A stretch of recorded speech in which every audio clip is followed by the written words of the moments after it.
안녕하세요.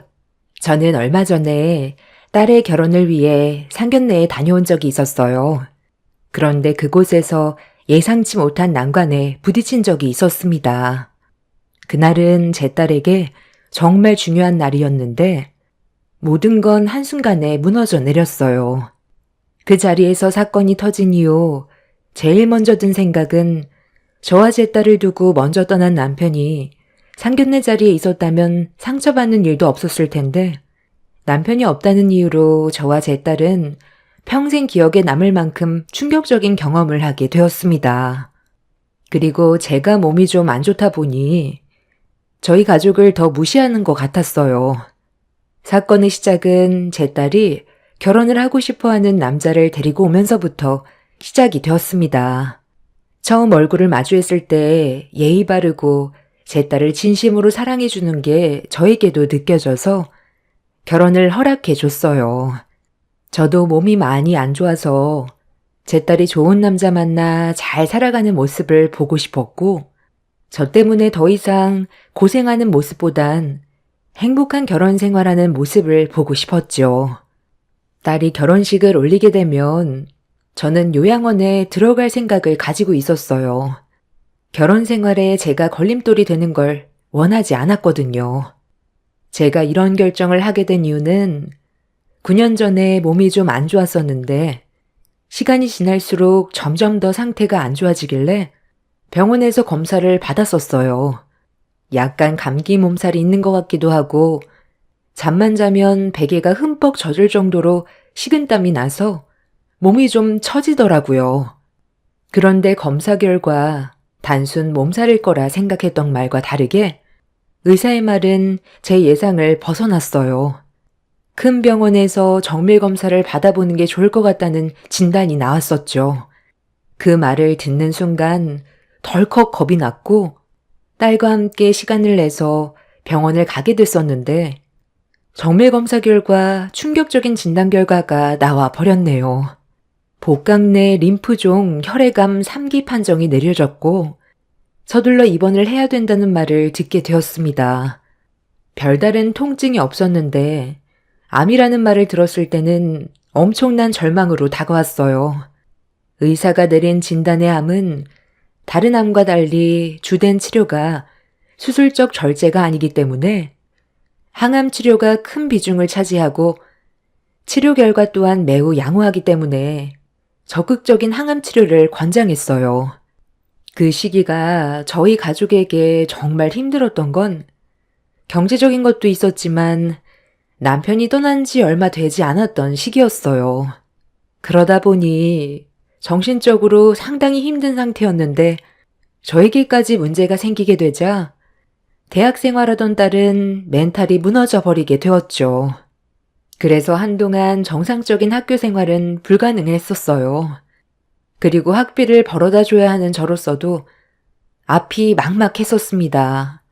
서울대를 진학 중이었던 딸이 저 때문에 한 번뿐인 인생 무너지게 하고 싶지 않아 항암 치료보단 저에게 주어진 시간이 얼마일지 모를 남은 시간 몇 푼이라도 벌어 학비를 대주려고 항암 치료를 거부했는데 제 생각과 다르게 딸은 적극적으로 입원을 하길 권했어요. 저까지 세상에 없으면 더 이상 살아갈 의미가 없다면서 옆에 머물러 주길 간절히 원했습니다. 딸과 오랜 시간 대화를 이어나가면서도 고생할 딸에게 미안한 마음뿐이었지만 한편으론 험한 세상 혼자 남겨두고 싶지 않았어요. 제가 옆에 있어주면서 힘이 되어주고 싶었고 결혼해서 외손주 낳는 모습까지 보고 싶었던 저에게 왜 이런 불행이 찾아온 건지 이해할 수 없었습니다. 병원에서도 저에게 걸린 암에 대해 긍정적인 반응을 나타낸 만큼 치료받는 걸 결정하게 되었네요. 재산이 많지 않았던 저희 가족은 생활 방식을 바꿔야만 했어요. 딸과 함께 살았던 집을 처분해서 치료비를 만들어 충당하고 딸은 기숙사로 들어가게 되었죠. 공부에만 집중해도 모자랄 시간에 항암 치료받는 저도 간호해주면서 주어진 상황에 맞게 살아갔었는데 정말 다행이었던 건 딸이 장학금을 받을 수 있게 됐다는 기쁜 소식 또한 듣게 되었고, 제가 받는 스트레스 또한 줄어들면서 치료받는 걸 좀 더 적극적으로 임할 수 있게 되었죠. 이런 어려운 상황 속에서 각자 최선을 다하며 살아가다 보니 제 병도 어느새 조금씩 좋아지게 되었고, 정말 다행히도 의사에게 긍정적인 말도 듣게 되면서 희망이 보이기 시작하더라고요. 그렇게 살고자 하는 강한 의지가 완치 판정을 받게 되면서 간절히 바라던 퇴원을 할 수가 있었습니다. 몇 년간 통원 치료를 통해 몸 상태를 꾸준하게 확인한 결과 재발은 더 이상 없었지만 꽤 오랜 시간 병원에 입원해 있었고 항암 치료로 인해 몸이 약해진 건 어쩔 수가 없었습니다. 아무래도 나이가 있다 보니 예전처럼 체력이 정상으로 돌아오는 건 쉽지 않더군요. 딸에게 짐이 되고 싶지 않았었는데 또 다른 고민거리들이 제 발목을 잡기 시작했죠. 건강을 되찾고 퇴원만 하면 정상적인 생활이 가능할 줄 알았지만 현실은 많이 달랐어요. 몸이 따라주지 않다 보니 답답할 뿐이었습니다. 항상 딸에게 짐이 되는 존재인 것 같아 너무 미안했었는데 서울대를 졸업한 딸은 대기업에 취직을 하게 됐다는 기쁜 소식을 알려주면서 그동안 자기를 키워준 거에 대해 보답하며 살아가겠다고 안아주었네요. 엄마로서 많이 부족한 저를 위해 딸은 9년 동안 아픈 엄마 봉양하며 지금까지 희생하며 살아왔어요. 그리고 좋은 남자 만나 결혼까지 약속했는지 저에게 인사까지 시켜주었죠. 같은 대기업 회사에서 다니는 직장 동료에서 연인 사이로 발전하게 됐는데 예비 사위는 상당히 예의 발랐고 제 딸을 진심으로 사랑하고 있었습니다. 딸의 행복이 저의 행복이기 때문에 결혼을 반대할 이유는 전혀 없었어요. 그렇게 예비 사위와 좋은 시간 보낸 이후 상견례 일정까지 잡혔었는데 딸의 얼굴이 어느 순간부터 그늘져 보이길래 무슨 일이 있냐고 물어봤는데 별일 아니라며 말을 흘려 넘겨가려 했어요. 말을 하지 않으니 무슨 일인지 알 수 없어 걱정이 됐지만 큰 문제는 아니라고 하길래 일단 넘기고 약속된 장소로 가게 되었습니다. 계속 신경이 쓰이기는 했지만 지금까지 어려움이 있을 때면 서로 의논하고 헤쳐나갔기 때문에 딸이 먼저 말해주기 전까진 기다려줬는데 상견례 자리에 양가 집안 서로 얼굴을 마주한 순간 딸이 무엇을 걱정하는지 알 수가 있었습니다. 저와 마주보고 앉아있던 안사돈의 입에서 나온 한마디에 그동안 딸이 얼마나 마음고생이 심했을지 느껴지더라고요. 결국 이 자리까지 나오긴 했지만 아직 결혼에 대해 확실하게 정한 건 아니니 저희 오늘 진지하게 대화를 좀 나눠봐야 할 것 같습니다. 저희 바깥 양반이 일 때문에 조금 늦는다고 먼저 식사하라니까 일단 저희 먼저 먹고 있죠. 지금 내 아들 결혼 문제로 스트레스를 너무 많이 받아서 입맛이 없긴 하지만 그래도 기본적으로 해야 될 건 해야 뒷말이 나오지 않겠죠? 음식이 세팅되기 전에 제 생각부터 얘기 좀 하겠습니다. 따님이 저희 집에 인사 왔을 때 대충 듣긴 했지만 그동안 상당히 힘든 시간들을 보내왔었다면서요. 제가 듣기론 경제적으로 숨통이 트인 지 얼마 안 됐다던데 그럼 실례지만 재산도 많진 않겠네요. 뭐가 있어야 결혼식을 할 텐데 딸랑 며느리 몸뚱이 하나 들어오는 건 좀 너무한 거 아닌가 싶어서요. 기본적으로 오고 갈 예단 문제는 해결했으면 좋겠는데 저희 집안은 보시다시피 어느 정도 체력도 뒷받침되어 있고 결혼 준비가 완벽하게 끝났지만 따님은 대기업 취직한 지 얼마 되지 않아 모아놓은 재산도 많이 없을 거 아니에요. 거기에다가 암이 완치됐다곤 하지만 사람 일이라는 게 또 어떻게 될지 모르잖아요. 보통 암이 완치됐다고 얘기하는 사람들 보면 10년 안에 면역 체계가 무너져 또다시 재발한다던데 그런 병원에 다시 입원해서 항암 치료 받아야 되는 거고 그렇게 되면 제 아들이 고생할 게 눈에 훤한데 굳이 결혼을 허락해야 하나 싶더라고요. 지금도 많은 고민을 하고 있고 아직까지 그 댁따님을 며느리로 받아줄지 결정을 내리지 못했습니다. 어머니, 그 문제는 저랑 어제도 한참 동안 대화로 풀어나갔잖아요. 어제 얘기가 전부 끝난 줄 알았는데 왜 또 번복하시는데요? 무조건 결혼은 한다고 했잖아요. 결혼이 너 혼자 좋다고 해서 결정되는 문제가 아니야. 나도 어제 정말 많은 고민을 했었지만 오늘 아침에 다시 생각을 해보니까 이 결혼이 너한테 득이 되는 부분은 없는 것 같아서 오늘 확실하게 마무리 지으려고 나왔다. 많고 많은 여자들 중에 왜 하필 쟤야? 조건 좋은 여자들이 얼마나 많은데 굳이 정상적이지 않은 가정에서 자란 쟤랑 왜 결혼을 해야 되는 건데? 대기업에 같이 다니면 급이 같아질 줄 아는데 태생부터가 전혀 다른 집안이야.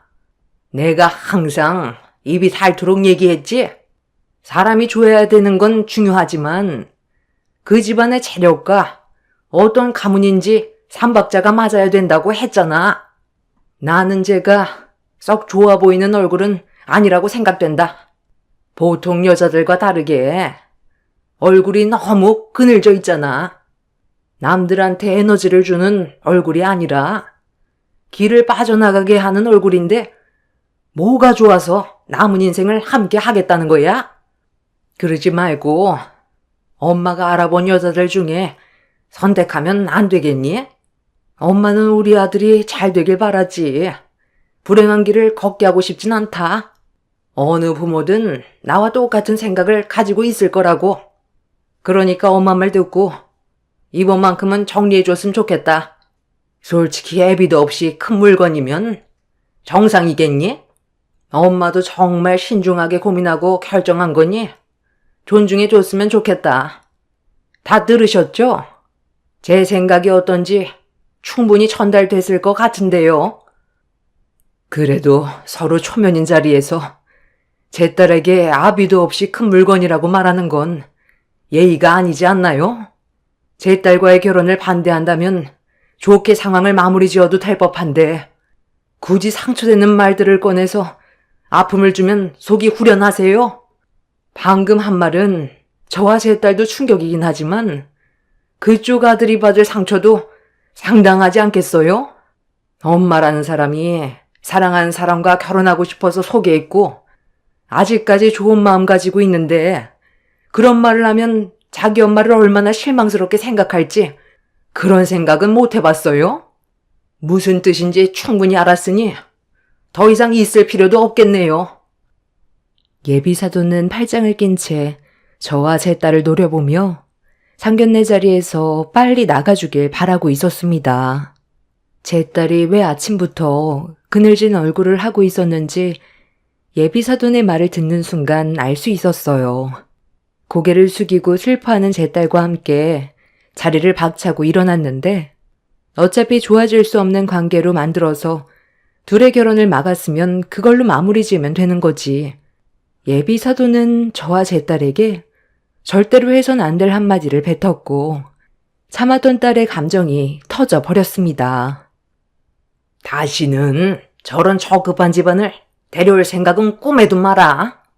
애비 없는 집안에서 자란 제가 정상적인 사고방식을 가지고 있을 줄 아니?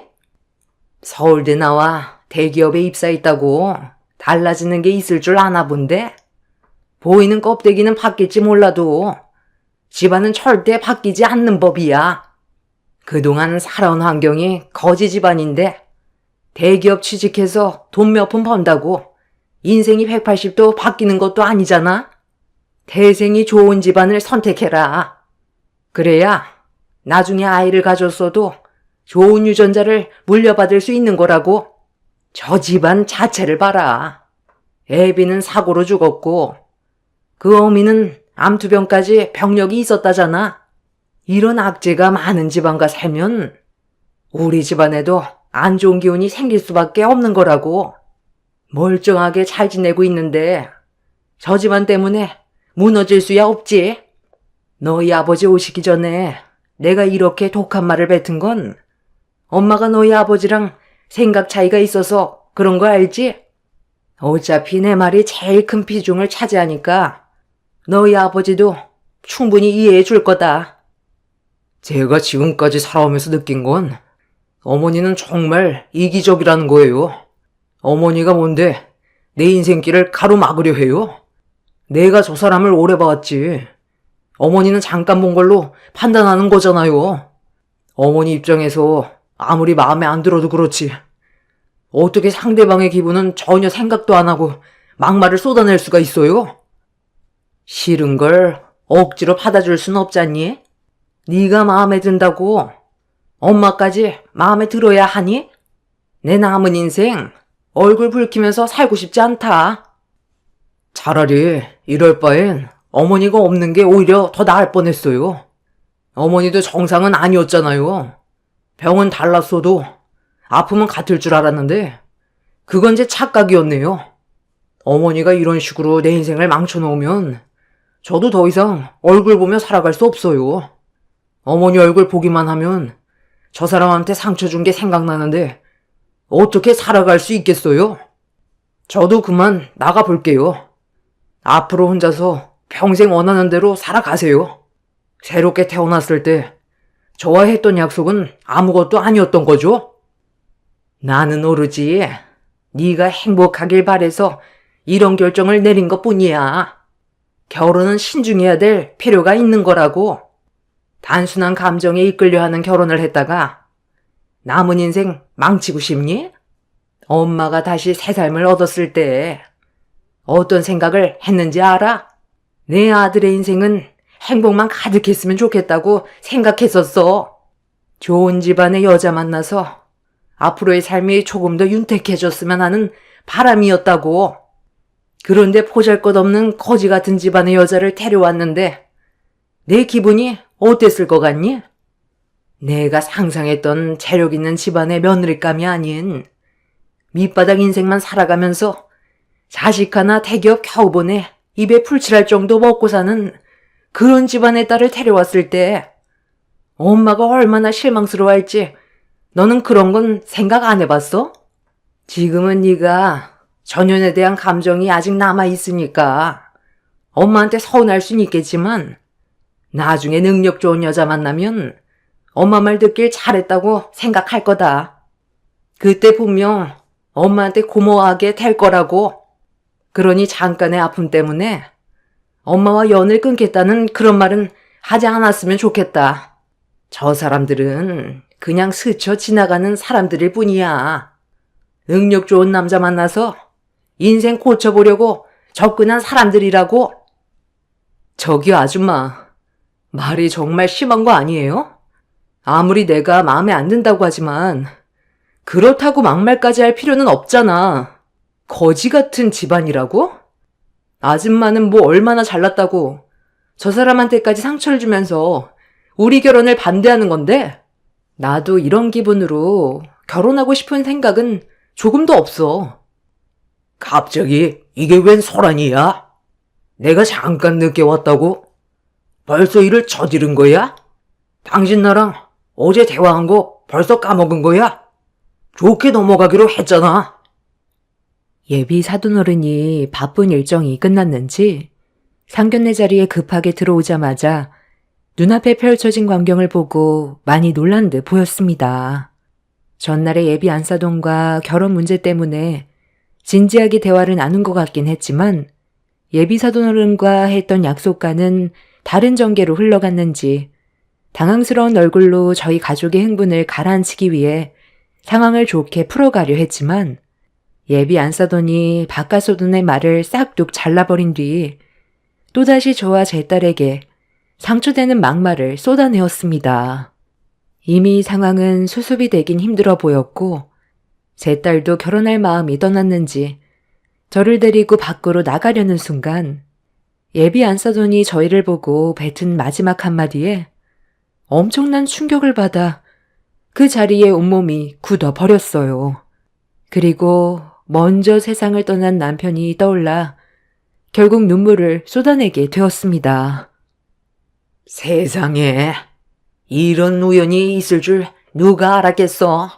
먼저 떠난 그댁 부근의 신장이 나한테 올 거라곤 전혀 상상하지 못했었는데, 따님이 우리 가족한테 과거에 대한 얘기했을 때 너무 놀랐었네요. 한국 현행법상 기증자와 수혜자가 서로의 정보를 알 수 없다는 거 알고 있죠? 사고로 내사 판정받은 부검께서 기증하겠다고 했을 때 제가 신장 이식을 받을 차례였어요.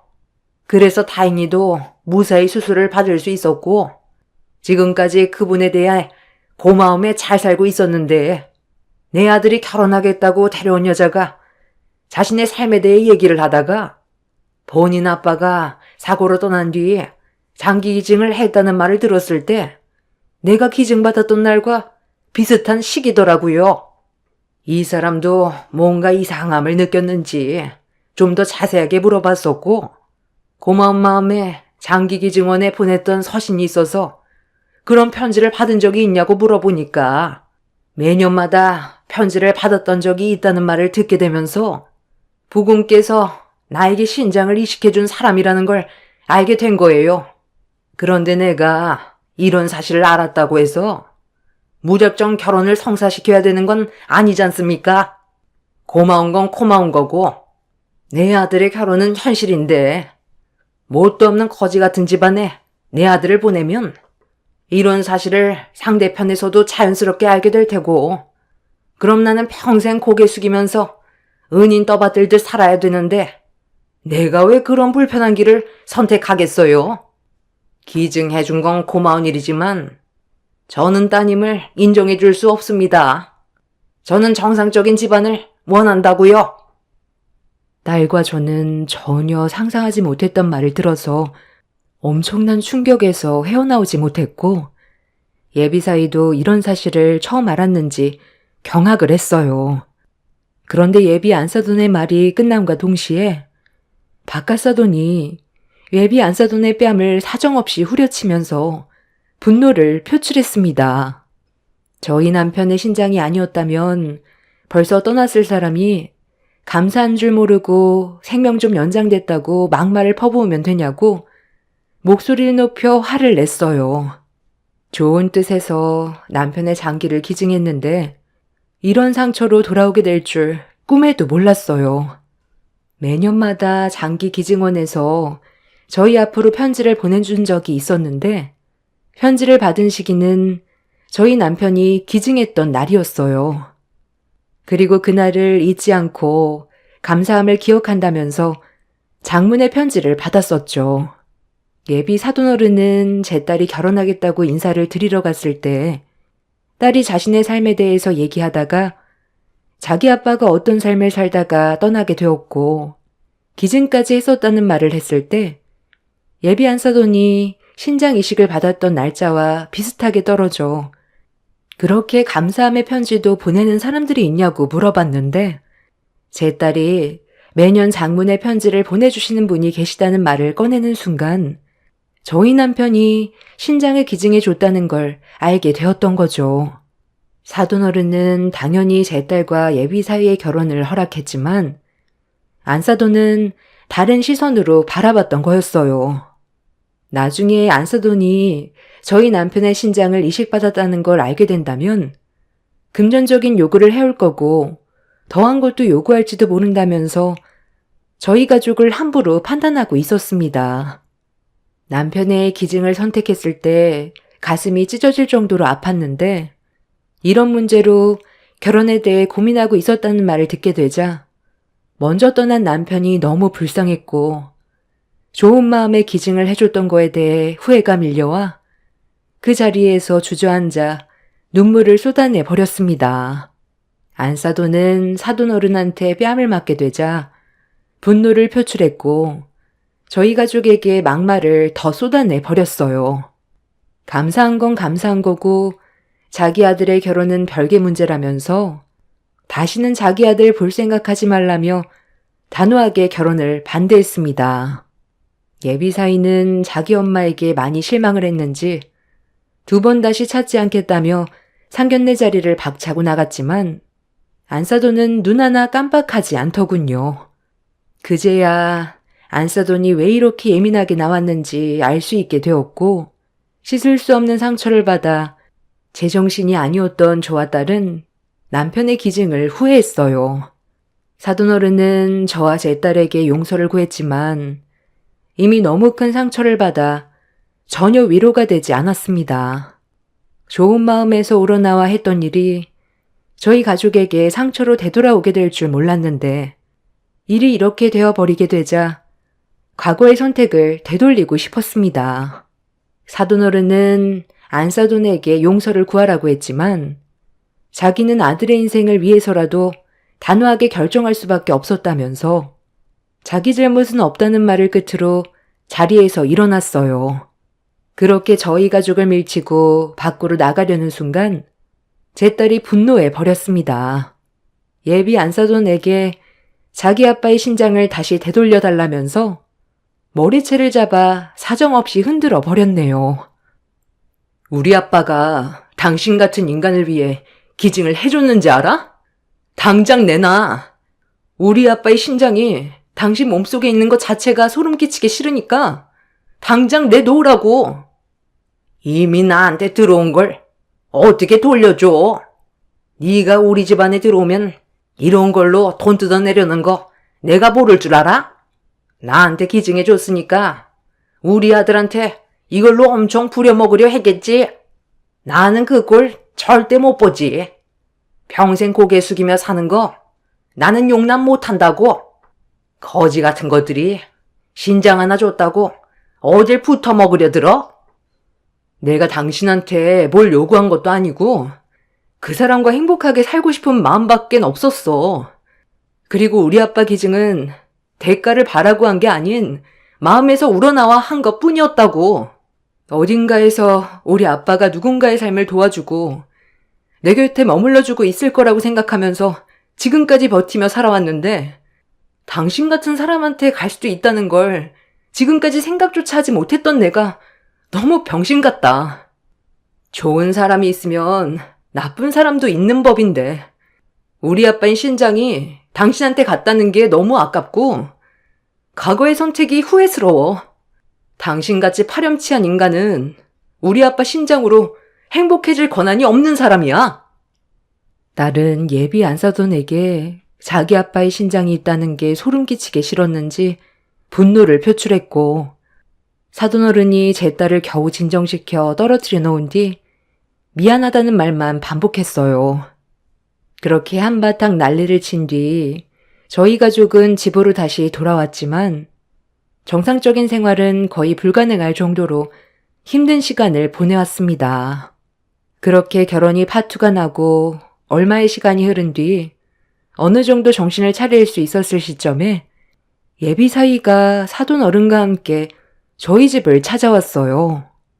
딸은 대화하고 싶지 않아 하길래 제가 얼굴을 마주했는데 예비 사돈 어른이 자기 아들과 결혼해달라고 사정을 하더라고요.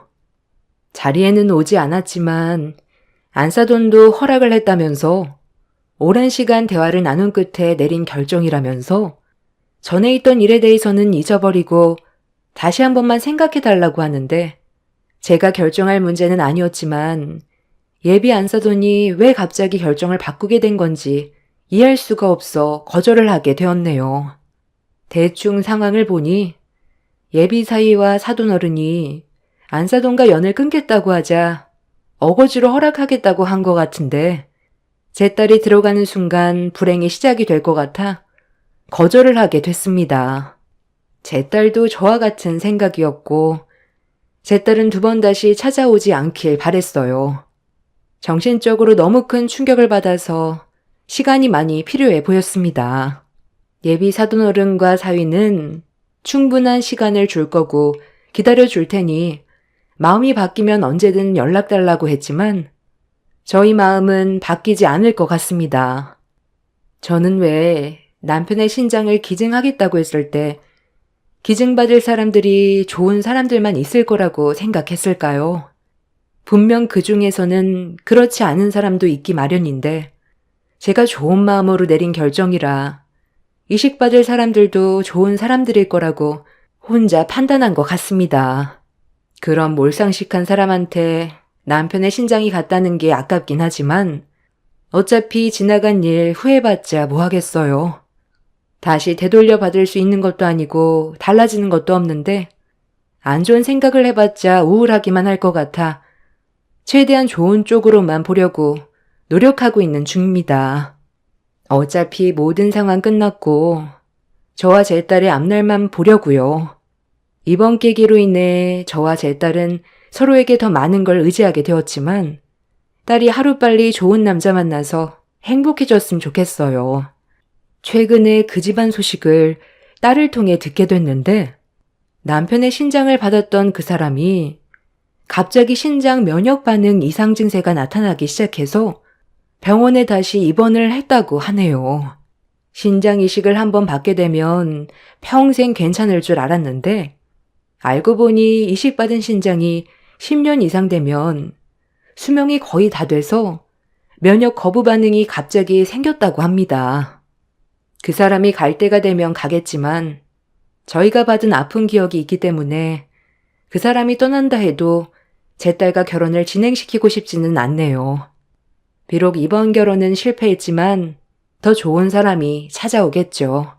여러분들께서 저희 가족에게 힘이 되어줄 수 있는 격려적인 한마디 해주시면 정말 감사하겠습니다. 추운 날 건강 조심하시길 바랍니다. 감사합니다. 안녕하세요. 저는 40대 여자입니다. 위태로웠던 시댁 생활과 남편의 모진 박해 때문에 더 이상 버텨내지 못하고 이번에 이혼을 결정하게 되었습니다. 아무리 사이가 좋지 않더라도 저희 엄마의 건강에 문제가 생긴 건데 남편과 시댁 식구들은 힘들어하는 저에게 위로도 못해줄 망정 상처를 남겨주는 일이 있었어요. 엄마는 꽤 오랜 시간 암투병 생활을 해오셨는데 아무래도 오랜 시간 항암 치료를 받아서 그런 건지 체력적으로 많이 힘들어 하셨습니다. 병원에서는 아무래도 더 이상의 치료는 힘들 것 같다고 했고 다른 장기에도 암세포가 또다시 발견돼서 계속되는 치료는 엄마의 수명을 단축시키는 일이라고 더 이상은 무리라는 진단을 내리게 되는 안타까운 일이 있었습니다. 그리고 그날이요. 엄마는 몇 년 만에 병원에서 퇴원하신 뒤 집으로 돌아오셨어요. 그런데 엄마가 집으로 돌아온 이후 혼자 계신 엄마가 많이 걱정돼 제가 엄마 집에 거의 매일을 붙어 있었는데 남편은 이런저를 마음에 들어하지 않았어요. 어차피 오래 버티지 못할 거 옆에서 관심 가져주는 건 오히려 삶에 대한 미련만 남겨주는 거라며 제가 친정에 그만 갔으면 좋겠다는 어이없는 말을 꺼냈습니다. 그 말을 듣는 순간 정남이가 뚝 떨어지더라고요. 그래서 남편한테 화를 내면서 물어봤어요. 시모가 엄마와 똑같은 입장이었다면 그런 말이 나올 수 있냐고 물어보니 제 말에 대답을 못하더군요. 그래서 시모도 엄마처럼 언제 어떻게 건강에 문제가 생길지 모르니 입 조심하라고 한마디 해줬는데 제 말에 기분이 안 좋았는지 저를 대하는 행동들이 점점 더 거칠어져 가고 있었어요. 그냥 무시하는 게 답인 것 같아 최대한 상대를 안 하려 했는데 남편이란 놈은 저와 나눴던 대화를 그대로 시모에게 전달해서 집안 분위기를 더욱더 심각하게 만들어 버렸습니다. 전화가 와서 한바탕 난리를 치길래 그냥 무시하는 게 답인 것 같아 끊어버렸어요. 상대할 가치가 없다고 생각해 아예 대응을 안 하려 했었죠. 어차피 말을 섞어봤자 감정 소모만 되지 좋아지지도 않는 거 피곤하게 시모와 말씨름을 하고 싶지 않았습니다. 그동안 시댁 생활하면서 이미 어떤 사람들인지 전부 다 파악해놨었기 때문에 의미 없는 시간을 만들고 싶지가 않았어요. 결혼 10년이면 목소리만 들어도 이 사람의 감정이 어떤지 금방 파악할 수 있기 때문에 말싸움에서 더 안 좋은 분위기로 이어지는 것보다 그냥 무시하는 게 정신건강상 좋을 것 같아 엄마의 건강에만 신경을 썼는데 시모가 남편을 데리고 친정집으로 찾아왔어요.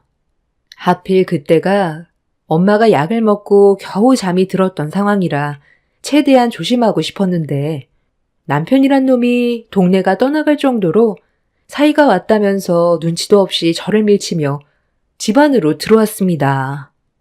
제가 문을 열자마자 저희 엄마가 막 잠들었다고 했는데도 남편이란 놈은 제 말이 끝나기 무섭게 엄청 큰 목소리로 저희 엄마를 깨워버렸어요. 장모님, 좀 일어나 보세요. 계속 잠만 자면 오히려 몸이 처져서 안 좋다니까요. 언제까지 누워만 있을 건데요? 제가 할 말이 좀 있어서 저희 어머니랑 같이 좀 왔어요. 질질 끄는 거 안 좋아하니까 바로 본론부터 말씀드릴게요. 지금 가지고 계신 재산, 저희 가족을 위해서 좀 사용하면 안 돼요? 저희 부모님이 이번에 장사를 하고 싶다 하시는데 자금이 많이 부족하다네요. 제1고층에 가벽을 허물어서 초밥집 체인점을 운영하고 싶어 하시는데 장모님이 좀 도와주셨으면 좋겠어요. 가지고 계신 재산이 58억 정도 되시는데 가시기 전에 저희한테도 좀 베풀어 주시면 얼마나 좋아요. 기력 있으실 때 자금 좀 주시고 가시면 안 될까요? 사돈께서 건강이 많이 안 좋아진 걸 보니 저도 마음이 많이 안 좋습니다. 지금 버티기가 많이 힘드시죠? 이런 거 보면 사람 인생 참 한순간이에요. 아주 잠깐 왔다가 떠나는 이런 삶이 무엇을 위해 이렇게까지 열심히 살았나 싶으시죠? 여행 한번 제대로 못 가고 돈이 있어도 누리지 못하고 떠날 준비를 해야 되니 이게 얼마나 마음이 안 좋습니까? 사돈이 누리지 못한 거 저희가 이룰 테니 가지고 계신 재산을 쥐고 있으려만 하지 말고 가족들을 위해 사용하심이 현명한 거죠. 당신 지금 이게 뭐한 짓이야? 어머님, 저희 엄마 건강 안 좋은 거 알면서 이런 일로 이제 막 잠드시려 했던 저희 엄마를 꼭 깨워야만 했어요? 저번에 말씀드렸잖아요. 돈 문제로 저희 집에 찾아오지 말라고 했는데 계속 이러실 거예요? 그냥 대출을 받으세요. 계속 이런 식으로 행동하면 저도 더 이상 좋게 넘어갈 순 없어요. 당신도 이제 그만하고 빨리 어머님 모시고 나가줘. 저번에도 이 문제로 힘들게 하더니 이번에도 또 그래? 10억이 무슨 애들 장난이야? 초밥집 하나 차리는데 무슨 10억씩이나 들어. 그리고 당신 우리 집에 돈 맡겨놨어? 당신이랑 내가 뭐 좋은 관계라고 양심도 없이 뻔뻔하게 달라고 그래. 나 짝도 진짜 두껍다. 이제 그만 나가세요. 이 사람과 이혼 얘기까지 나온 마당에 엄마 돈을 줄 것 같아요? 당신들 때문에 우리 엄마 건강만 더 악화되고 있다고. 시댁 식구들은 몇 년이나 음식 장사를 했었는데 전부 다 말아먹고 결국 폐업한 게 한두 번이 아니었어요.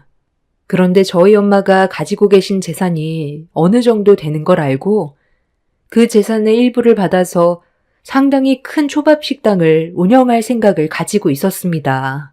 저희는 도와줄 생각도 하지 않는데 김칫국부터 마시는 모습이 참 한심스럽더라고요. 엄마가 가지고 계신 58억의 재산은 아빠가 살아계셨을 때 부동산 사업을 하셨는데 남겨두고 가신 재산을 엄마가 거의 처분하시고 보유하고 계셨어요. 투자나 재산을 불릴 생각 같은 건 하지 않고 적금하면서 아빠가 남기고 간 재산으로 지금까지 살아오셨습니다. 그런데 저희 엄마의 재산이 많다는 걸 알곤 시댁 식구들은 어떻게 하면 뺏겨 먹을 수 있을지 그것만 고민을 하고 있었어요. 엄마 혼자 그 많은 돈을 가지고 있는 것보단 필요한 사람들이 사용하는 게 좋지 않겠냐며 계속 설득을 시켰지만 아무리 남편과 부부 관계가 좋아도 심각하게 고민해 볼 문제인데 이혼까지 생각하고 있는 마당에 당연하게 요구하고 있는 남편과 시모의 모습이 정말 어이가 없었습니다. 남편은 10억이란 돈을 주면 앞으로 저와 아이들과 행복하기 위해 열심히 노력하겠다고 엄마를 계속해서 설득하려 했어요. 엄마는 두 모자 때문에 스트레스를 많이 받았는지 몸을 돌리셨고 저는 그런 엄마의 반응이 어떤 말을 하는 건지 눈치채고 서둘러 두 모자를 집 밖으로 내쫓아 버렸습니다. 안 나가려는 거 겨우 돌려보낸 뒤 엄마 옆에 다시 앉았는데 남편과 시모가 가고 처음으로 입을 여셨어요. 너는 앞으로 어떻게 할 생각이니? 엄마도 이제 거의 한계인 것 같은데. 우리 딸이 엄마가 없을 때 어떤 결정을 내리고 살 건지 걱정돼서 요즘 잠이 다 안 온다. 사위라는 놈은 내 재산을 탐내기만 하고 정작 너랑 아이들은 돌볼 생각을 안 하고 있으니 엄마가 편히 눈을 감을 수가 없을 것 같네. 이혼이야. 네가 결정할 문제지만 사위가 내 재산의 일부를 받는다면 정말 너와 아이들한테 잘할 수 있을까? 엄마는 네가 꾸린 가정이 행복하길 원하지. 불행해지는 모습은 원하지 않는다는 거 알지? 그이와는 이혼은 이미 거의 확정된 상태예요. 제가 그동안 얼마나 많이 실망하면서 살아왔는지 엄마도 잘 알잖아.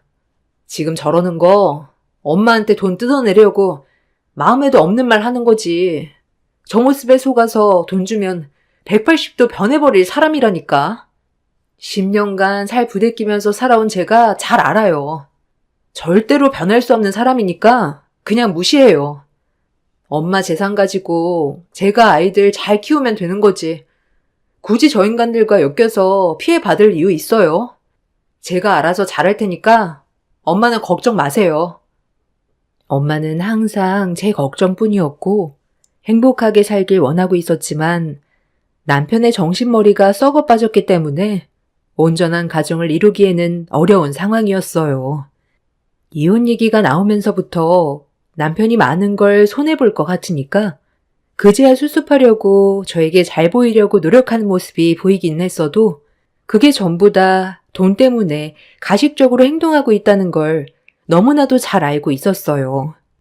더군다나 시모도 엄마의 건강이 안 좋아지기 전에는 저에게 온갖 막말에 상처 줄 수 있는 건 거의 다 줘놓고 뒤늦게서야 수습하려니 제 감정이 좋게 바뀔 수는 없었죠.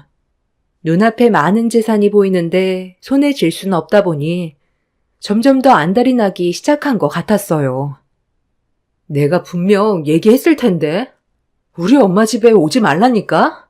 지금 상태가 많이 안 좋다고 몇 번이나 말했는데 굳이 어머님 끌고 와서 돈 달라는 말을 해야 됐어? 아니 글쎄, 내가 잘 한다니까. 나 한 번만 믿어주면 안 돼? 그래도 우리 함께 살아온 세월이 있는데 정말 이렇게 끝낼 거야? 애들 생각도 해야지. 아빠 없는 아이들 만들 거냐고. 그리고 같이 좀 잘 먹고 잘 살자는 거잖아. 가족 좋다는 게 뭐야? 나중에 당신도 분명 도움받을 수 있는 날이 올 거라고. 무조건 부정적으로만 바라보지 말고 좋은 쪽으로도 좀 생각해보자. 안 좋은 감정 있던 것들 싹 다 잊어버리고 이제부터 새 출발하는 거야. 우리 결혼 초에는 정말 좋지 않았어? 그러니까 너무 싫은 감정만 가지고 있지 말고 관계 회복을 할 수 있는 방법을 찾아보자는 거야. 우리 엄마도 당신한테 앞으로 잘해주겠다고 약속했다니까. 내가 당신 집안 말을 어떻게 믿어? 매번 거짓말을 입에 달고 사는데 눈앞에 잡힐 것 같은 돈이 계속 안 잡히니까 속이 막 타지? 그런데 나는 당신과 같은 길을 걸어가고 싶지 않아. 내가 그동안 속고 살아온 게 얼만데. 맨날 말로만 잘하겠다고 하지. 항상 그때뿐이잖아. 나는 이제 당신의 거짓말 지긋지긋해. 우리는 더 이상 좋아질 수가 없어. 그리고 아빠 없는 아이들 만들고 싶냐고? 당신이 언제 애들 걱정 한 번이라도 해봤어? 감기 걸려 고생했을 때 옆에서 신경 써준 적이나 있어? 열이 39도 올라가도 걱정은 1도 안 하고 밖에서 술이나 퍼먹고 들어왔으면서 이제 와서 무슨 아빠 타령이야. 그러니까 내가 앞으로 정말 잘한다잖아. 변화되는 모습을 보여준다니까. 남편 딱 한 번만 믿어봐. 이번에도 달라지지 않는다면 정말 이혼해 줄게. 아니, 당신 말 더 이상 믿을 수 없어. 나는 무조건 이혼할 거야. 합의 이혼하지 않을 거면 소송까지 갈 거니까 그런 줄 알아. 엄마 혼자 있는 거 불안해서 이만 가봐야 돼. 더 이상 같은 문제로 입 아프게 하지 말고 당신도 이제 현실을 받아들여. 내 마음 절대로 변하지 않고 우리 관계 좋아질 수 없어. 남편은 제 앞에서 무릎을 꿇었어요. 돈을 위해서 무릎까지 꿇는 모습을 보니 갈 때까지 간 것 같아 더는 상대하고 싶지도 않았습니다. 남편은 끝까지 제 팔을 잡고 놓아주지 않자 그동안 쌓였던 감정들이 한꺼번에 터져나와 남편의 뺨에 손을 올렸어요. 처음부터 잘했으면 이런 일도 없었을 텐데 돌이킬 수 없는 상황까지 오고 나서야 후회를 하고 있는 모습이 너무 한심해 보였습니다. 그렇게 현관문 앞에서 남편과 실랑이를 벌이고 있는데 갑자기 핸드폰에 전화가 왔어요. 엄마가 전화를 했길래 걱정돼서 남편을 뿌리치고 급하게 통화 버튼을 누르는 순간 저는 너무 놀라 손이 떨려오기 시작했습니다. 엄마가 많이 고통스러웠는지 신음을 하길래 바로 전화를 끊고 119에 도움을 요청했어요. 그리곤 저도 응급실로 향하려는데 갑자기 남편이 배를 움켜잡더니 상당히 고통스러운 얼굴로 저보고 도와달라며 숨쉬기가 힘들 정도로 고통이 밀려온다며 바닥을 뒹굴고 있었습니다. 정말 어이가 없었던 게 좀 전까지 아무렇지도 않았던 사람이 갑자기 배에 통증이 왔다고 고통스러워하면 어느 누가 믿겠어요. 저를 병원에 가지 못하게 붙잡으려는 연기 같아 보였습니다. 그래서 도와달라는 남편의 발을 뿌리친 뒤 아이들을 데리고 병원으로 향하려 했는데 1층에 멈춘 엘리베이터 문이 열리는 순간 시댁 식구들이 문 앞에 대기하고 있었어요. 저는 시댁 식구들을 밀친 뒤 아이들을 차에 올려 태운 다음 운전석으로 올라타려 했는데 시모가 제 팔을 붙잡더니 어딜 가냐고 하길래 엄마가 많이 위독하셔서 병원으로 이송 중이라 가봐야 한다고 시모의 팔을 뿌리쳤어요. 그 말을 들은 시댁 식구들은 제 말에 눈이 휘둥그레져서는 제 뒤를 바짝 쫓아오기 시작했습니다. 정신없이 달려 병원에 도착해 엄마가 입원한 병실로 들어가니 다행히 응급처치는 끝났는지 안정을 찾으셨어요. 담당 의사는 병실에서 엄마 곁을 지키고 있던 저에게 할 말이 있다면서 밖으로 부르길래 담당 의사를 따라갔는데 엄마가 한 달을 넘기지 못할 것 같다면서 절망적인 진단을 내렸습니다. 심장이까지 암세포가 퍼져 있는 상태라 지금 숨 쉬고 있는 것만도 기적이라면서 엄마가 한계에 도달했다는 걸 알려주었네요. 그런데 이러한 상황을 옆에서 듣게 된 시댁 식구들은 제 앞에서 충격적인 행동을 보였어요. 엄마가 한계라는 말에 응급실 앞에서 행가래를 치더니 시모가 가까이 다가왔습니다. 아유, 세상에. 아니, 그럼 일단 계약부터 좀 할까? 내가 말했던 초밥집 그거 서둘러 진행하고 싶은데 도와줄 수 있는 거지? 아까 내 아들이 그랬거든. 너랑 단둘이 대화를 할 건데 문제가 생기면 연락 준다고 했는데 지금까지 연락이 없는 걸 보면 대화가 잘 이루어졌나 보네. 아유, 정말 잘 생각했다. 부부싸움은 원래 칼로 물베기라고.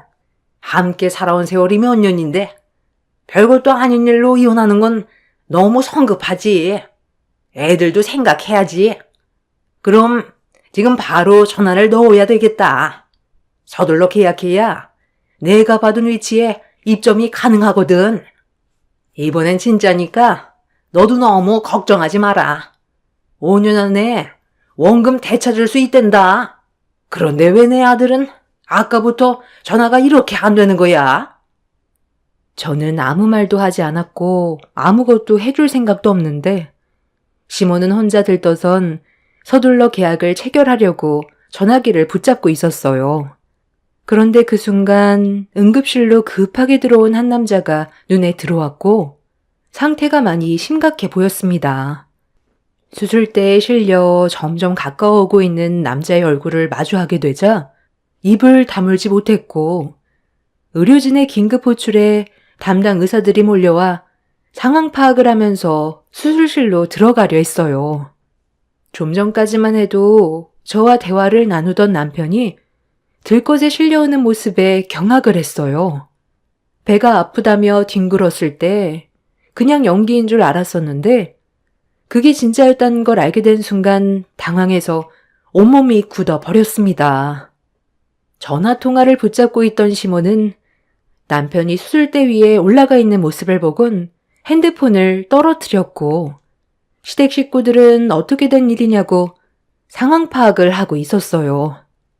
담당 의사는 정밀 검사를 해봐야 알겠지만 상황이 많이 안 좋은 만큼 나중에 다시 알려주겠다면서 수술실로 다급히 들어가게 되었는데 시모가 갑자기 제 멱살을 잡았어요. 너지? 내 아들 저렇게 만들어 놓은 거 너잖아? 어쩐지 계속 전화를 안 받길래 뭔가 이상하다 했는데 엘리베이터에서 급하게 나오는 것 같더구만. 너, 내 아들한테 뭔 짓을 한 거야? 돈 주기 싫어서 약이라도 먹인 거야? 당장 경찰부터 불러야 되겠네. 돈 때문에 사람을 죽여? 네가 인간이야? 아니, 왜 저한테 그러세요? 저는 아무 잘못도 없다고요. 저 사람이 쓰러진 게 왜 제 탓인데요? 검사 결과 나오면 그때 알 수 있겠죠. 이상한 사람으로 몰아가지 마세요. 둘이서 어떤 일이 있었는지는 오빠가 깨어나 보면 알겠지. 분명 우리 오빠한테 무슨 짓을 저지른 게 분명해. 그렇지 않고서야 건강했던 오빠한테 갑자기 왜 문제가 생겼겠어? 언니, 사람의 탈을 쓰고 그러는 거 아니에요. 아무리 돈이 주기 싫다 해도 어떻게 사람을 해치려 할 수가 있어요? 58억이나 재산이 들어온다면서 고작 10억 달라고 했다고 내 아들을 저렇게 만들어놔? 만약에 못 깨어나면 너는 내가 절대로 가만두지 않으마.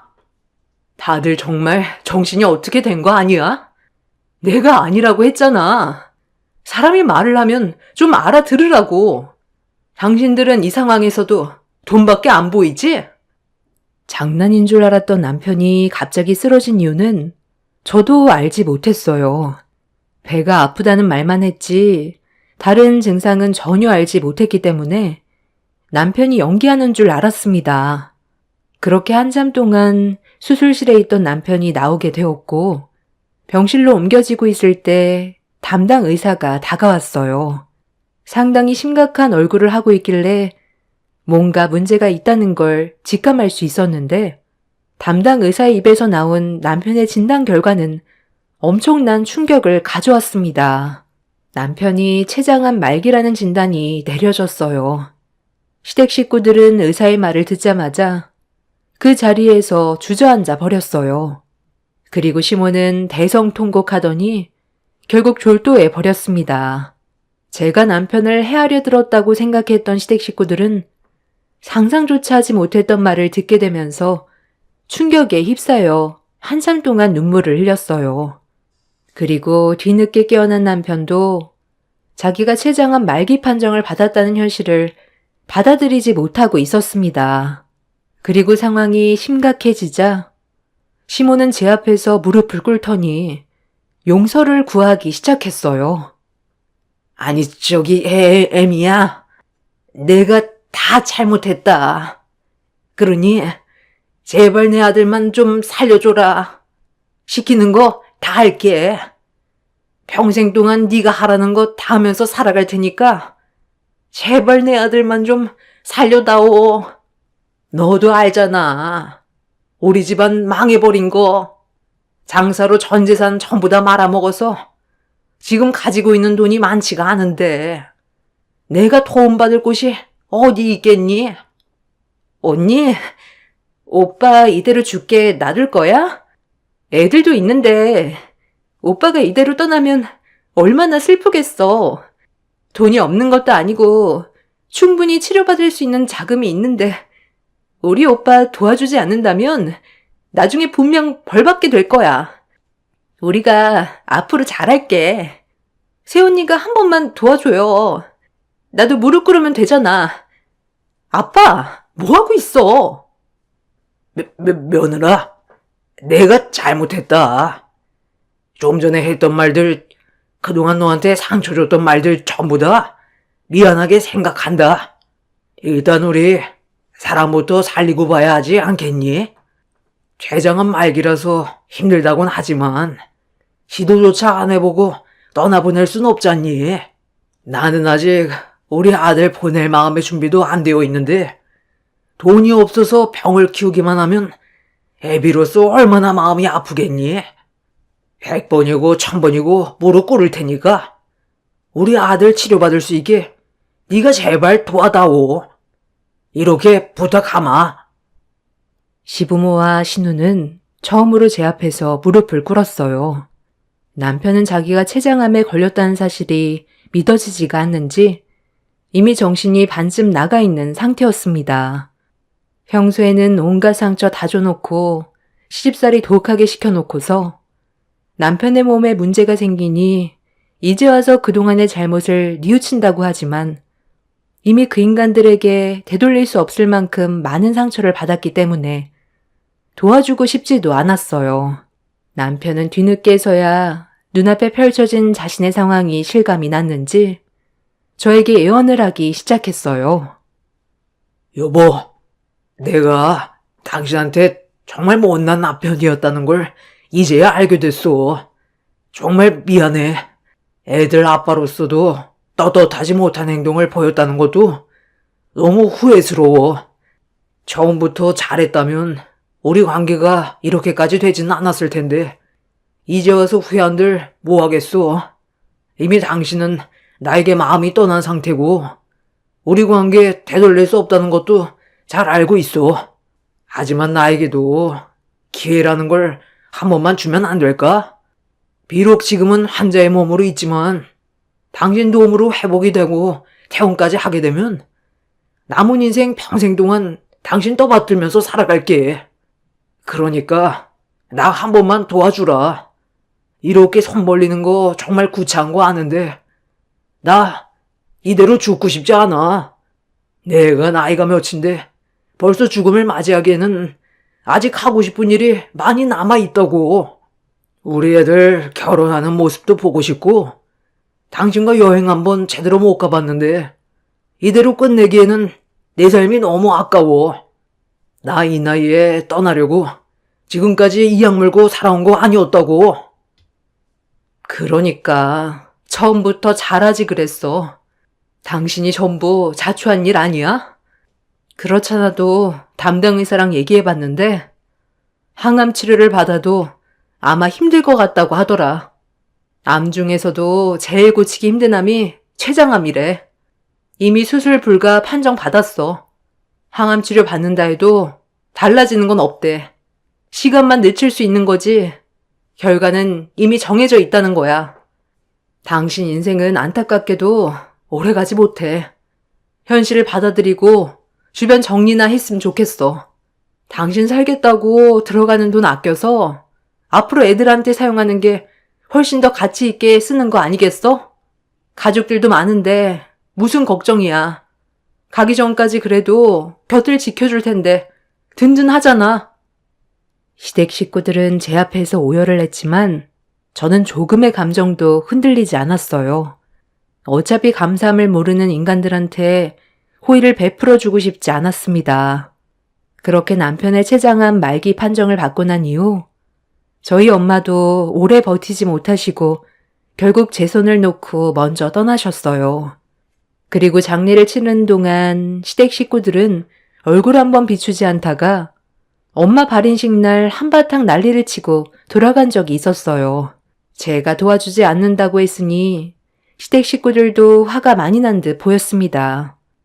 어차피 제가 손해볼 건 없기 때문에 그냥 저를 자극해도 신경 쓰지 않았어요. 경찰 불러서 정리했고 남편과도 이혼을 결정했습니다. 계산을 해봤는데 남편이 가지고 있는 재산이 정말 쥐꼬리만큼 적더라고요. 재산 그거 조금 받겠다고 시댁 식구들과 얼굴 붉히면서 버티고 있느니 하루빨리 정리하고 애들과 새 출발하는 게 좋을 것 같아 이혼 도장 찍어 버렸습니다. 과거에 상당히 폭력적이었던 남편한테 조금의 미련도 안 남아있고 지긋지긋한 시댁 식구들과의 악연을 하루빨리 정리한 거에 대해 조금의 후회도 없어요. 처음부터 잘했다면 서로에게 관심도 많이 가졌을 테고 그런 몸의 이상 반응도 금방 알아낼 수 있었을 텐데 미련한 행동으로 인해 결국 본인의 수명을 단축시켜 버렸네요. 앞으로 남은 인생 제 딸들의 미래만 생각하며 살아가려고요. 애들한테도 어떤 상황인지 충분히 설명했고 그동안 남편이 어떤 행동을 보였는지 애들도 알고 있기 때문에 어렵지 않게 받아들였습니다. 제 사연을 통해 여러분들께서도 언제 어떻게 사람의 인생이 바뀔지 모른다는 걸 느끼셨으면 좋겠어요. 그리고 뒤늦은 후회보다 지금부터 여러분들의 삶을 변화시키셨으면 좋겠습니다. 올가을 들어 날씨가 많이 추워졌네요. 감기 조심하시길 바랍니다. 감사합니다. 안녕하세요. 저는 얼마 전에 재작년에 이혼을 했던 전 남편과 잠깐 얼굴을 마주한 적이 있었습니다. 불과 2년밖에 안 지났는데 제가 알던 사람이 맞나 싶을 정도로 상당히 많이 변해 있었어요. 그 모습을 보니 작년 이맘때 저와 이혼을 왜 하게 됐는지 또다시 기억을 떠올리게 되었습니다. 그날은 10년의 결혼 생활이 한순간에 무너지게 되었던 날이었고 제 삶에도 많은 변화가 찾아오게 된 날이었어요. 남편과 결혼한 이후 10년 동안 시댁 집안과 사이가 좋은 건 아니었지만 그래도 참고 살아갈 만 했었습니다. 남편도 너무 벗어나는 행동을 해온 적은 없었기 때문에 크게 화를 낼 일도 없었고 다른 가정들처럼 평범한 삶을 살아왔었어요. 그런데 아무런 준비도 없이 갑자기 찾아온 변화는 저에게 엄청난 충격을 안겨주었습니다. 매년마다 시댁에서 김장을 해왔었기 때문에 그날도 당연하게 시댁에서 김장을 했었는데 매번 하던 양에 비해 그날 김장의 양은 평소 제가 알던 양보다 훨씬 더 많이 준비가 되어 있더라고요.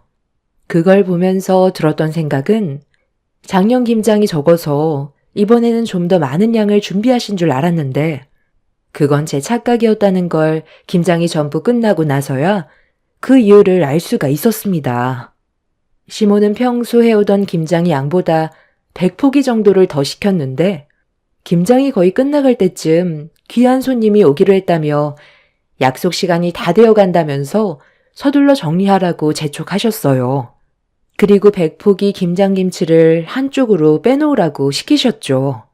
얼마나 대단한 사람이 오길래 김장김치를 100포기나 주는지 이해할 순 없었지만 시키는 대로 일단 움직이게 되었습니다.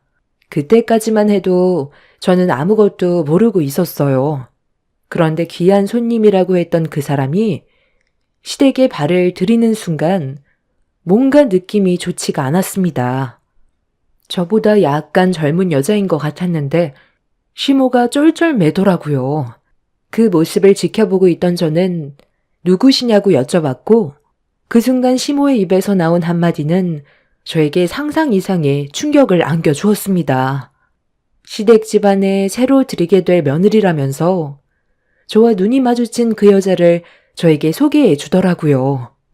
시동생은 이미 결혼을 했고 저도 남편과 결혼을 했는데 새 며느리로 들이려고 데려왔다는 말을 했을 땐 그 말이 처음엔 이해가 되지 않았어요. 그래서 알 수 없는 표정으로 시모를 바라봤는데 제가 아닌 눈앞에 보이는 여자와 남편을 엮어주고 싶어 부른 거라며 충격적인 말을 꺼냈습니다. 처음엔 저도 시모의 말에 당황스러워서 장난으로 받아들이려 했는데 저를 바라보는 눈빛에서 진심이라는 걸 느낄 수가 있었어요. 어머님, 아니 갑자기 무슨 말을 하시는 거예요? 새 며느리라뇨? 방금 하신 말 농담이죠? 아무리 장난이라도 손님 앞에서 이러는 건 예의가 아니죠. 내가 언제 너한테 장난친 적 한 번이라도 있었니? 나는 돌려서 말하는 성격도 아니고 지금 있는 그대로 얘기하는 거니? 너도 조만간 내 아들과 정리해줬으면 좋겠구나. 평범한 너희 집안과는 비교 자체가 안 되는 집안이기 때문에 나에게 찾아온 이 기회를 절대 놓칠 생각은 없으니 네가 빠져주면 좋겠구나. 네? 아니, 갑자기 빠져달라뇨. 그이랑 결혼 생활 문제없이 잘하고 있었는데 예고도 없이 이게 무슨 정신 나간 말이에요. 저는 그이랑 이혼할 생각 꿈에도 한 적 없어요. 애들은 또 무슨 죄인데요? 저기요. 그쪽이 오늘 우리 집에 온 거 정말 이 집 며느리로 들어올 생각을 가지고 온 거예요? 그럼 제가 여기 놀러 왔겠어요? 이 집안의 며느리로 받아들여 주신다고 어머님께서 말씀하셨잖아요. 대가는 별로 대하고 싶지 않은데 어머님 말 못 들었어요? 아, 그리고 여기 따로 준비해 놓은 김치통 전부 차에 좀 실어주세요. 하던 일은 끝까지 마무리 지어야죠. 어머님, 그럼 저희는 방에 들어가서 하던 얘기 마저 할까요? 못했던 대화 마무리가 잘 되어야 이 결혼 성사될 수 있다는 거 어머님도 잘 아시죠? 그럼 서둘러 끝내고 빨리 나가보세요. 아니, 이 여자 정말 웃기는 여자네. 너 미친 거 아니야? 아니, 언제 봤다고 나한테 명령질이야. 너야말로 남의 가정 화탄 낼 생각 말고 당장 꺼져. 웃어? 내가 지금 장난하는 걸로 보여? 지금 누구 앞에서 목소리를 높여? 예, 지금 중요한 얘기 해야 되거든. 밖에 주차되어 있는 저 차에 김치통 옮겨놓고 그만 집으로 돌아가라. 갑자기 찾아온 돌발 상황에서 제가 받은 더 큰 충격은 이런 광경을 동서내외와 시부가 뒤에서 전부 지켜보고만 있다는 거였어요. 그제야 저만 빼고 모두가 이 사실을 알고 있었다는 걸 뒤늦게 눈치챈 저는 도저히 용납을 할 수가 없었어요. 시모가 상간녀를 방으로 데리고 들어가려 하길래 그 뒷모습에 이성을 잃은 저는 망설이지도 않고 바로 상간녀의 머리채를 잡아 버렸습니다. 제 삶에 위기가 찾아왔다는 걸 직감하게 되면서 힘들게 쌓아온 가정이 무너지는 걸 원치 않았던 저는 무조건 집 밖으로 내쫓아 버려야 했어요. 그렇게 정신 나간 여자처럼 한바탕 난리를 치고 있었는데 뒤늦게 들어온 남편이 저와 상간녀가 뒤엉켜 있는 모습을 보곤 많이 놀랐는지 급하게 달려왔는데 저와 상간녀를 분리시킨 뒤 괜찮냐며 온몸을 살펴주고 있었습니다. 다친 곳은 없는지 물어보는 모습에 결국 눈시울이 붉어졌고 남편의 뺨에 손을 올려 버렸어요. 제가 아닌 상간녀의 몸 상태를 살피고 있던 거였네요. 저만 모르고 있었던 거지.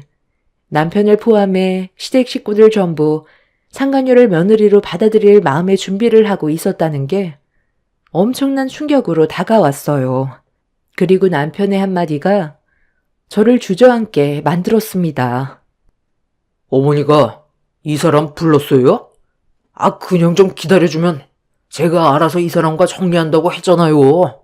이렇게 일을 키우게 되면 우리가 불리해진다는 거 몰라요? 시간이 많지 않으니까 그런 거잖아.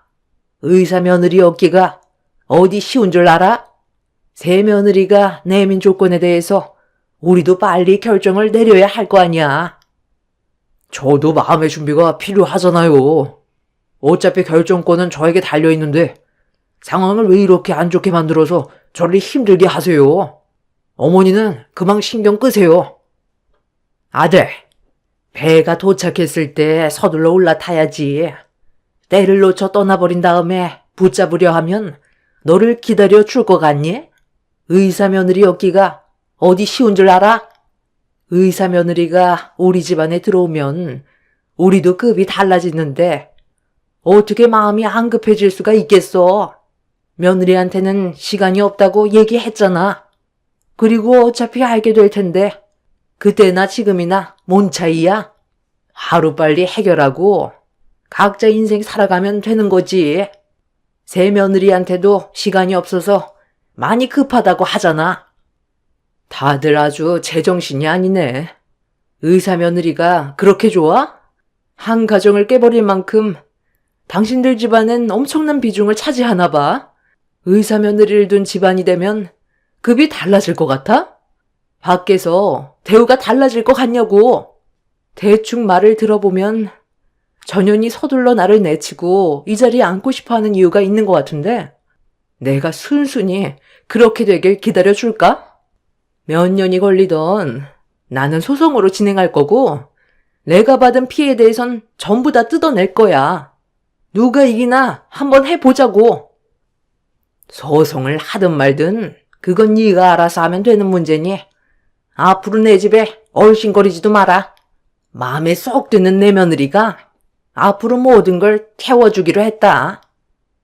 아, 그래요? 돈을 많이 주기로 했나 봐요.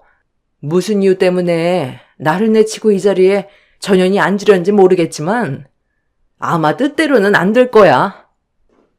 저는 현관문 앞에 써여있는 김치통을 전부 다 뒤집어 엎어버렸고 시모가 화를 내며 저에게 달려들길래 김치를 손으로 한 뭉텅이 주워들어 시모의 얼굴을 향해 조금의 망설임도 없이 집어던져 버렸어요. 그리고 또다시 김치를 주워들어 명품 정장 차림의 옷을 입은 상간녀에게 달려가 얼굴과 몸에 사정없이 문질러 버렸습니다.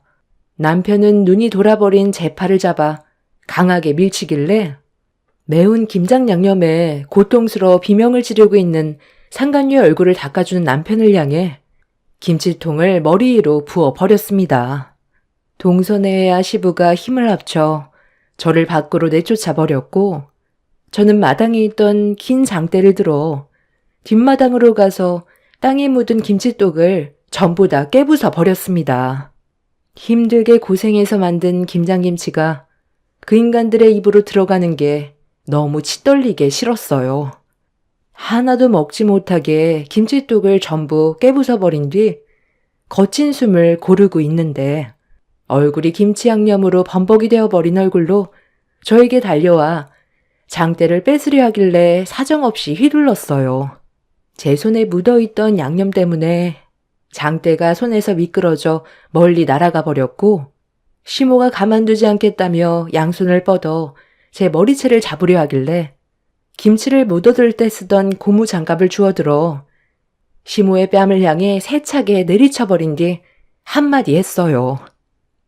무슨 이유 때문인지 아직 듣진 못했지만 저 의사 며느리를 얻으려면 니들한테도 그만한 조건을 들고 왔겠지. 그리고 그 조건이 마음에 들어서 의사 며느리라는 타이틀을 얻고 싶어 나를 내치려고 그동안 몰래 관계를 만들어 갔을 텐데 끼리끼리 잘 노는 걸 보니 니들한테 꼭 맞는 안성맞춤 같네. 한심한 것들. 니들이 이런 식으로 나오면 잘 먹고 잘 살아갈 수 있을 것 같아? 내가 두 눈 부릅뜨고 얼마나 잘 사는지 지켜보겠어. 그리고 이건 내 몫이니까 내가 가져가. 고무장갑에 뺨을 맞은 시모는 저를 노려보고 있었지만 속수무책으로 저에게 당했어요. 제가 제정신이 아닌 걸 알기 때문에 괜히 또 건드렸다가 더 큰 일이 생길지도 모를 두려움을 제 눈빛을 보고 느꼈는지 부들부들 떨며 주저앉아 있었습니다. 그날 힘들게 만들었던 김장김치를 차에 실은 뒤 친정집으로 향했는데 갑작스럽게 너무 큰 충격을 받아서 운전을 제대로 할 수가 없어 갓길에 차를 세운 뒤 한참 동안 차 안에서 오열을 했어요. 10년의 시간 동안 힘들게 쌓아왔던 결혼 생활이 한순간에 무너지게 됐으니 맨정신으로 버틸 수 있는 상황이 아니었습니다. 그렇게 한참 동안 차 안에서 눈물을 쏟아낸 뒤 친정으로 들어갔고 만신창이가 되어버린 저를 보게 된 부모님께선 제 모습을 보고 경악을 했어요. 시댁에서 엄청난 충격을 받아 정신이 반쯤 나가 있었기 때문에 부모님은 그런 제 모습을 보고 놀랄 수밖에 없었죠. 그렇게 그날 있었던 일들에 대해 전부 다 얘기한 뒤 남편과의 이혼을 결정 내렸고 저에게 상처를 준 시댁 식구들에게 분노한 부모님은 당장 시댁에 찾아가겠다고 했지만 또다시 이를 키우고 싶지 않아 그 집에 다시 들어가고 싶지 않다며 조용히 정리할 수 있게 도와달라고 부모님께 부탁을 했어요. 처음 이 사실을 알게 됐을 땐 분노한 마음이 커서 소송으로 가고 싶었지만 그 인간들의 얼굴을 장기간 보고 싶지 않았을 뿐더러 합의 이혼 시 위자료와 재산 분할 등 제가 원하는 조건으로 맞춰준다는 말에 속전속결 이혼을 추진했어요. 그렇게 남편과 상간녀를 상대로 거액의 위자료를 받아낸 뒤에 법적으로 남이 되었고 숙려기간 3개월이 채워져 남편과 다시 한번 법정에서 이혼에 대한 확답을 받기 위해 얼굴을 마주하게 됐을 때 무슨 이유 때문에 저와 이혼을 하고 그 여자를 택했는지 물어봤어요. 어차피 이제 너랑 나는 법적으로 완전한 남이니까 왜 그 사람을 선택했는지 지금은 말해줄 수 있겠네. 나도 처음엔 어머니가 갑자기 여자를 소개해주겠다고 했을 때 많이 놀라긴 했었는데 그 사람이 의사이고 조건도 나쁘지 않은 것 같아 고민 끝에 결정을 하게 된 거야. 솔직히 너랑 10년간 결혼 생활하면서 우리 관계에 많이 뜸했잖아?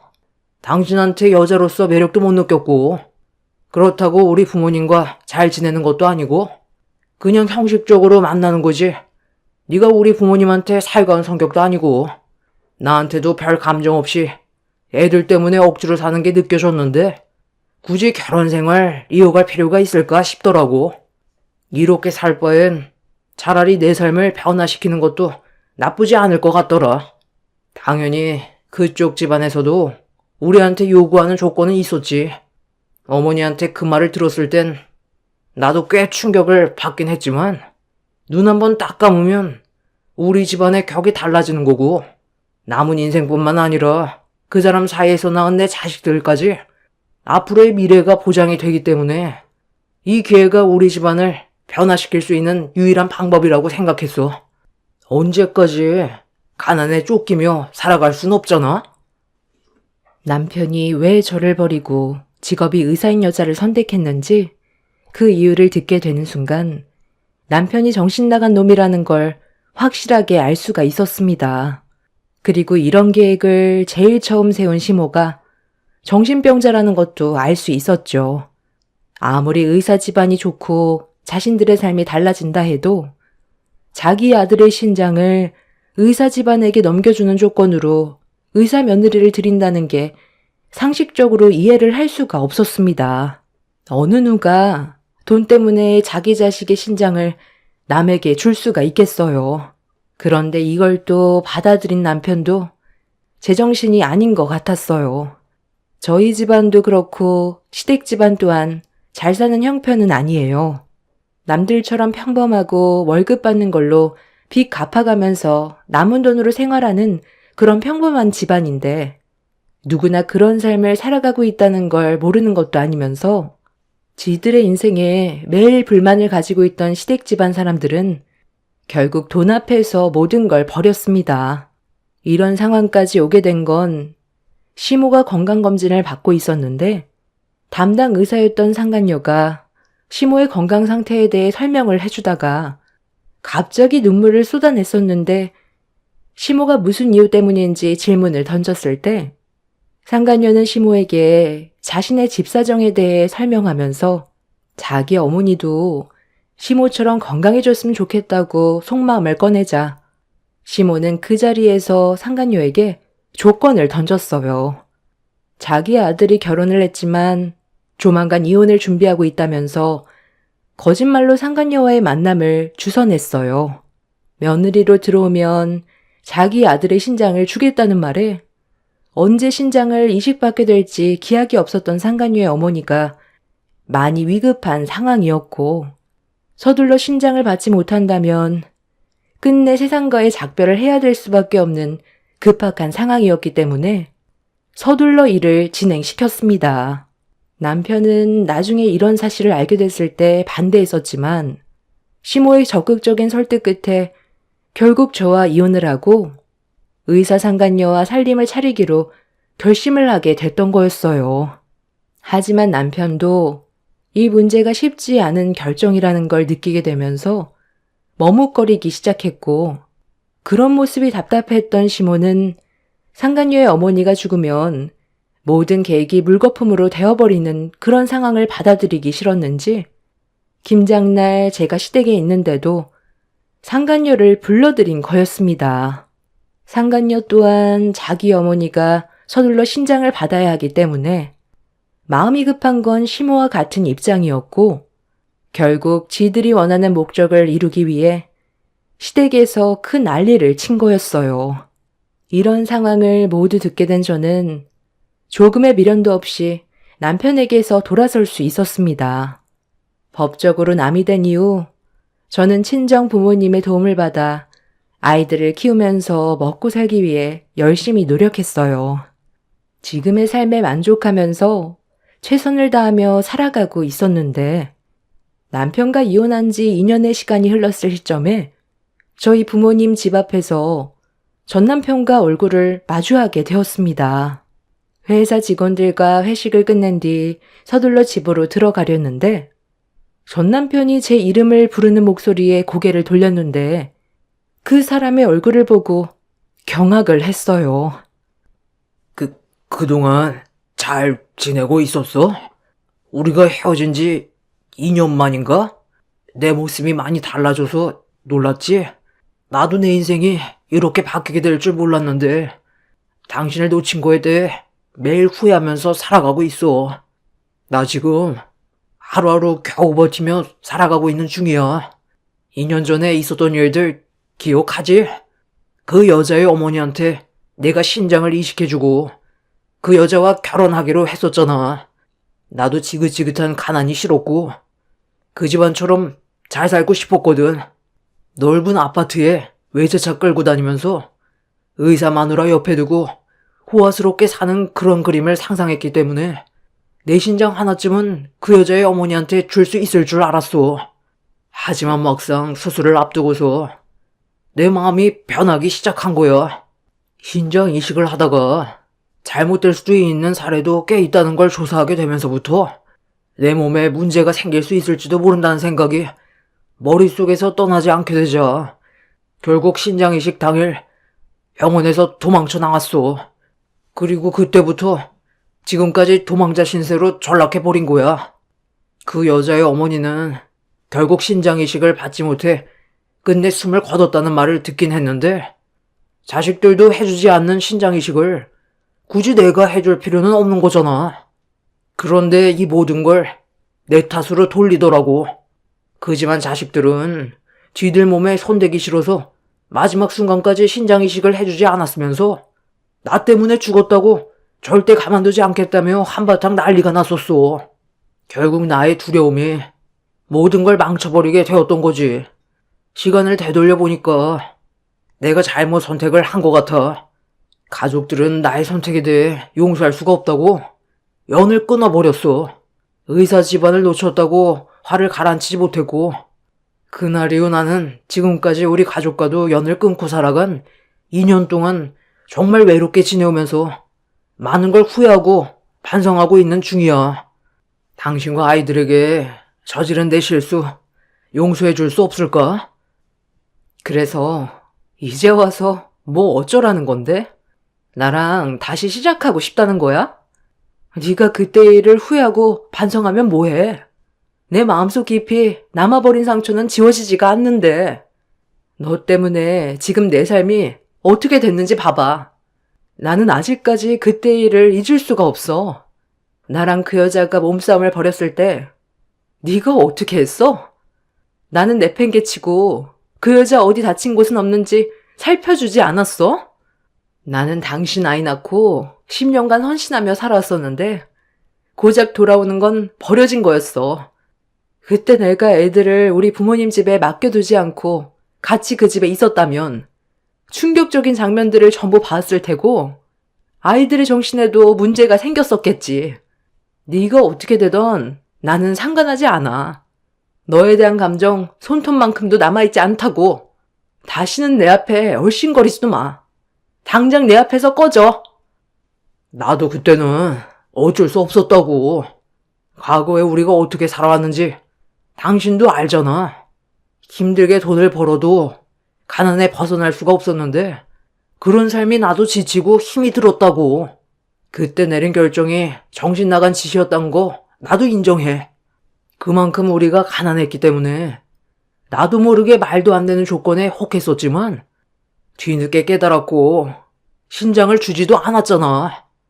수술대에 올라갔을 때 당신과 아이들이 생각나더라고. 그때 내가 있어야 될 자리는 우리 가족들 곁이었어.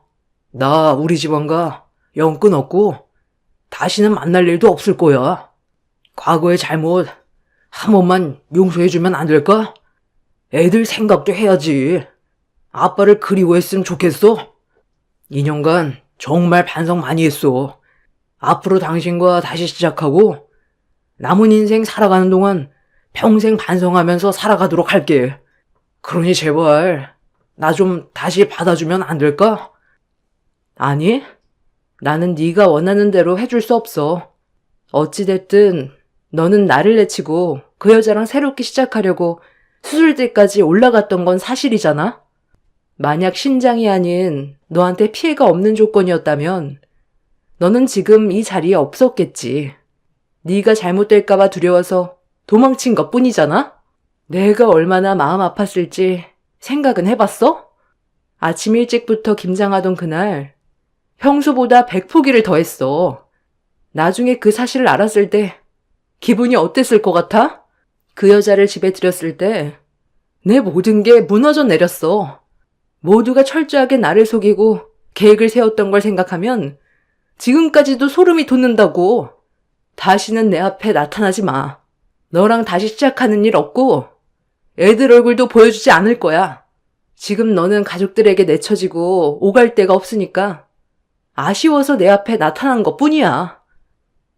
전 남편에게 등을 돌린 저를 붙잡더니 제 앞에서 무릎을 꿇고 용서를 구했어요. 하지만 저는 조금의 감정도 흔들리지 않았습니다. 그때 당시 받았던 상처는 회복이 되지 않았을 뿐더러 그 사람과 또다시 시작하게 됐을 때 그려지는 미래가 소름 끼치게 싫었어요. 전 남편은 제 발목을 잡고 끈질기게 놓아주지 않으려 하길래 제가 비명을 지르자 부모님께서 제 목소리를 들으셨는지 급하게 집 밖으로 나오셨고 전 남편과 얼굴을 마주하게 되는 순간 몽둥이를 들어 거침없이 휘두르셨어요. 전 남편은 저희 부모님의 행동에 놀랐는지 도망을 쳤지만 며칠간 계속 집주위를 맴돌며 저와 다시 대화를 시도하려고 하길래 경찰서에 신고를 했어요. 현재는 접근 금지 신청을 했지만 전 남편이 아이들 얼굴이 보고 싶다며 계속해서 접근을 하려고 기회를 보고 있는 중입니다. 친자 포기 각서까지 썼으면서 이제 와서 저러는 거 정말 꼴도 보기 싫네요. 있을 때 잘하라는 말이 있잖아요. 그 인간은 저를 놓친 거에 대해 평생 후회하면서 살아갔으면 좋겠어요. 그 사람에게 아이들과 열심히 살아가면서 꼭 성공하는 모습 보여줄 겁니다. 그게 제일 큰 복수가 아닐까 싶습니다. 과거의 아픔 털어버리고 새 출발하는 제 인생에 여러분들께서 응원의 한마디 해주셨으면 좋겠어요. 힘이 되는 말 한마디가 삶에 많은 영향을 준다잖아요. 제 기막힌 사연 끝까지 들어주셔서 감사합니다.